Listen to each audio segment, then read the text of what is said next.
Welcome to our humble home. House tour muna tayo sa aming flat.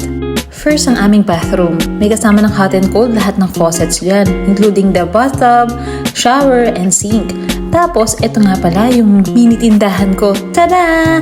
Andyan na lahat yung shampoo, at conditioner, at lahat toiletries essentials ko, nilagay ko na dyan para isang kuhaan na lang. At syempre, para makatipid sa mga expenses, dinamihan ko na. And now, itry mo natin yung bathtub. Dati kasi batsa-batsa lang. Ngayon, di ba, meron pang bubble bath. So, ayan, paunti-unti mo nang lagay, tipid-tipid. Ayan, may bath bomb pa. Meron pang Netflix and chill habang nagbabata.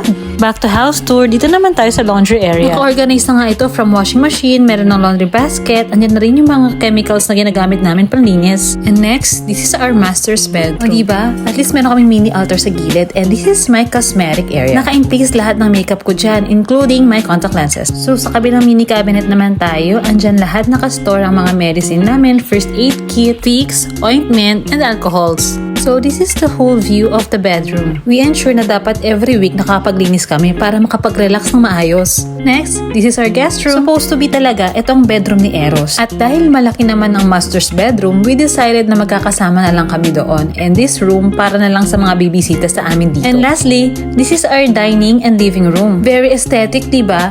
Walang kagamit-gamit kasi first month pa lang namin dito. But for me, okay na rin yung ganito. Napakaliwalas kasi tignan. And this is our kitchen area. Alam nyo ba na lahat ng meron kami dyan, bigay lang. From kitchenware, kitchen appliances, we really started from zero. Sa lahat ng taong tumulong sa amin, maraming salamat. May God bless you all. Cheers!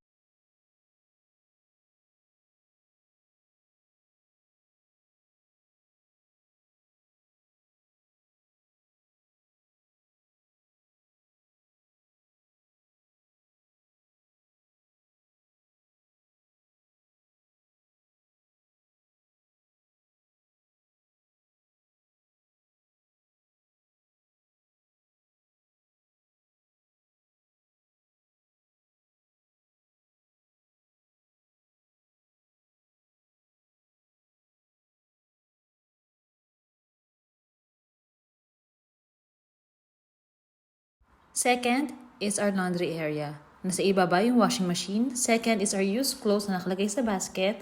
And then yung mga used beanies namin.